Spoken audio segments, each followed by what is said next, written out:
While climate finance has been a central element of the negotiations in one form or another since 1992, it is now most often associated with a target figure of mobilizing $100 billion a year by 2020 by developed countries for developing countries.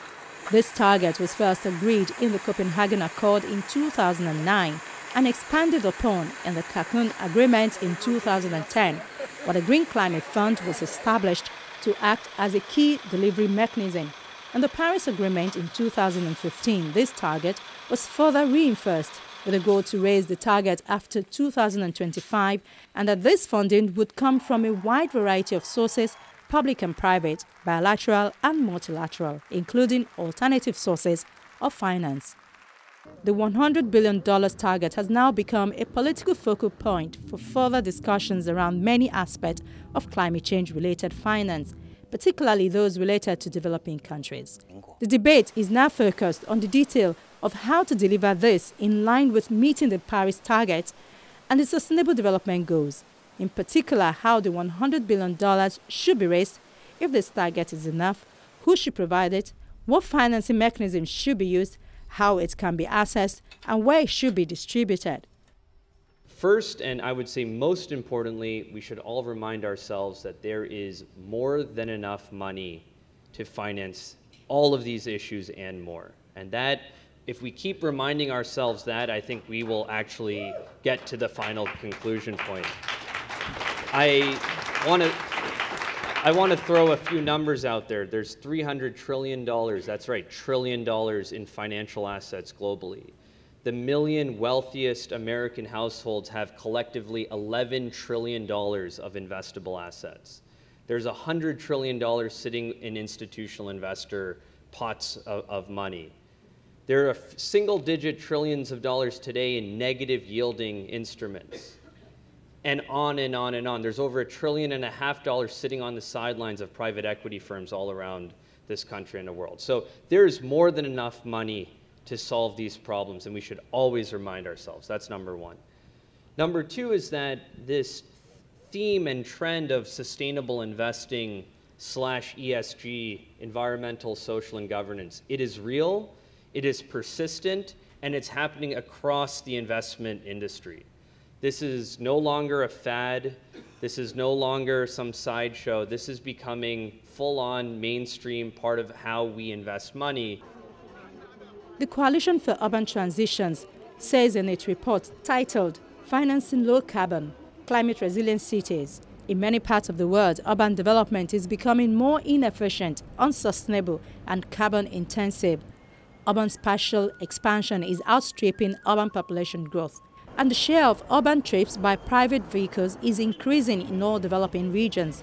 Meanwhile, millions of urban residents lack access to risk-reducing infrastructure and services, such as sewers, piped water, drains, water collection, or healthcare. Sustainable investing and ESG is real, and our job as an investment community is to make it even more real. So there are more investors talking about how do I align my investments with the world we want to live in.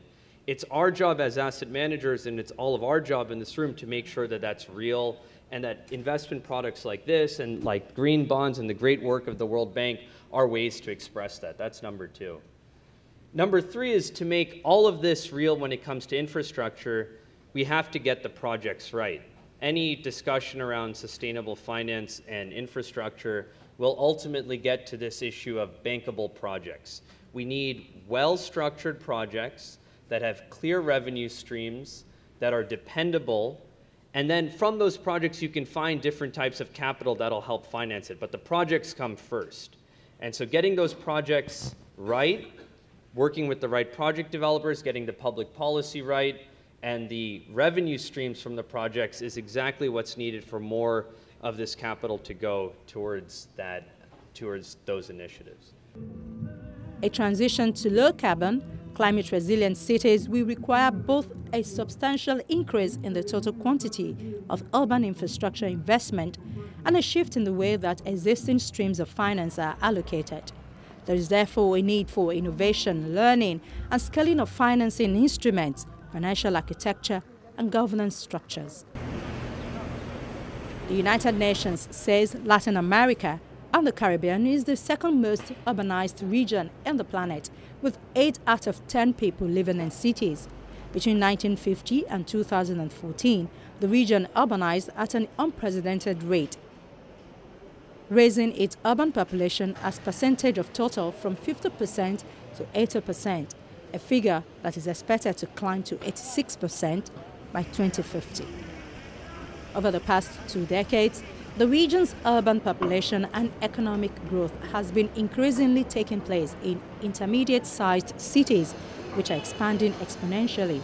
The Emerging and Sustainable Cities Initiative seeks to address these challenges by developing planning tools like greenhouse gas inventories and risk maps, as well as action plans to put cities in Latin America and the Caribbean on a sustainable pathway that includes low-carbon, climate-resilient development.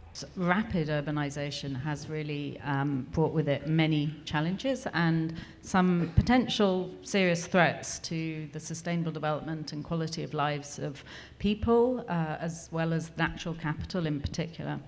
A key challenge is sustainable infrastructure, and getting finance from the national, the federal level down to the city level is a particular challenge. Now, we as the IDB group, we don't finance municipalities directly. We either have go through the sovereign federal level, or we can do private sector financing without a sovereign guarantee.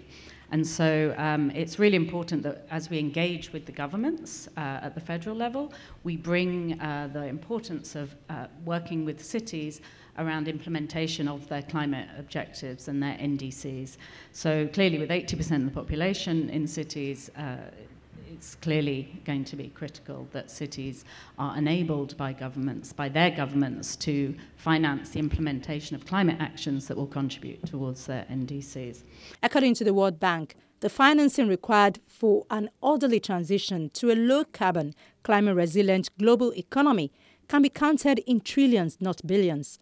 The bank says over the next 15 years, the world will require about $90 trillion in new infrastructure, most of it in developing and middle-income countries.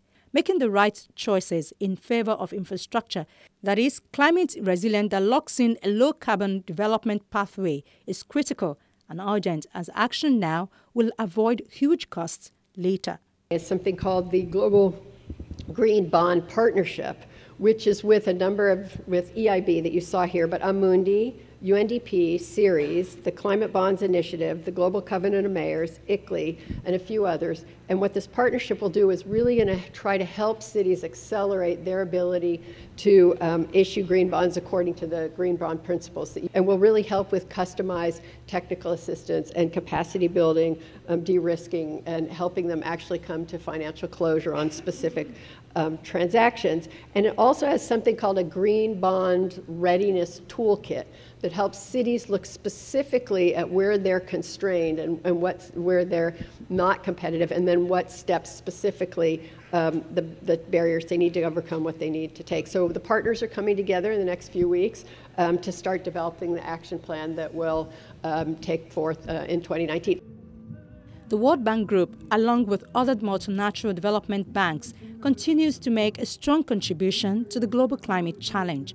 Collectively, the multilateral development banks increased their climate financing in developing countries and emerging economies to $35.2 billion in 2017, including more than $13 billion from the World Bank Group.